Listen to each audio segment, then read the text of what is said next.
ఆత్మబంధు నమో నమః. జీవన మాధుర్యం గురించి తెలుసుకుంటున్నాము. ప్రాణశక్తి ఎలా ఉంటుంది, ఎట్లా మనిషిని పురోభివృద్ధి కాస్తుంది అని చెప్పి ఈనాడు మానవుడు తను తాగే నీరు, పీల్చే గాలి ప్రతి ఒక్కటి కలుషితమైపోయినాయి అన్నమాట. ప్రభుత్వం ఎన్ని డబ్బులు ఖర్చు పెట్టి ఎంత ఇది చేసినా కూడా మనస్సులో చేరిన మాలిన్యాన్ని తొలగించుకోకపోతే ఎప్పటికీ బాగుపడలేమన్నమాట.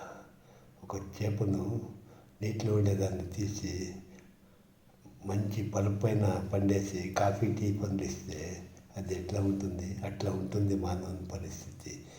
అతనికి ఏం కావాలో, ఎక్కడి నుంచి వచ్చాడో, ఎక్కడికి పోవాలో తెలుసుకోకుండా మిడిమిడి జ్ఞానంతో కొట్టుమిట్టాడుతున్నాడు అనమాట.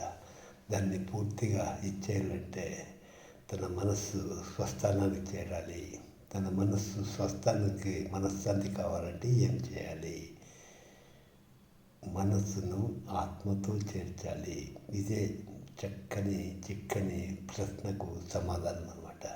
ఎప్పుడైతే మనస్సులో ఆత్మలో సుస్థిరమవుతుందో అప్పుడు చాలా చక్కగా ఉంటుంది. అందుకే ధ్యానము ప్రవేశపెట్టింది. అది ఒక కన్ను మనస్సు, ఒక కన్ను ధ్యానం, ఈ రెండింటిని జత చేసేదే మానవుని యొక్క ముఖ్య కర్తవ్యం. కాబట్టి మనశ్శాంతికి మించిన సంపద లేదు. కాబట్టి ప్రతి ఒక్కరూ ధ్యానాన్ని అలవర్చుకోండి, ప్రాణాయామాన్ని అలవర్చుకోండి. యోగాలో తప్పనిసరిగా ప్రతి ఒక్కటి నేర్చుకుందాము. జై గురుదేవ్. శుభం భూయాత్.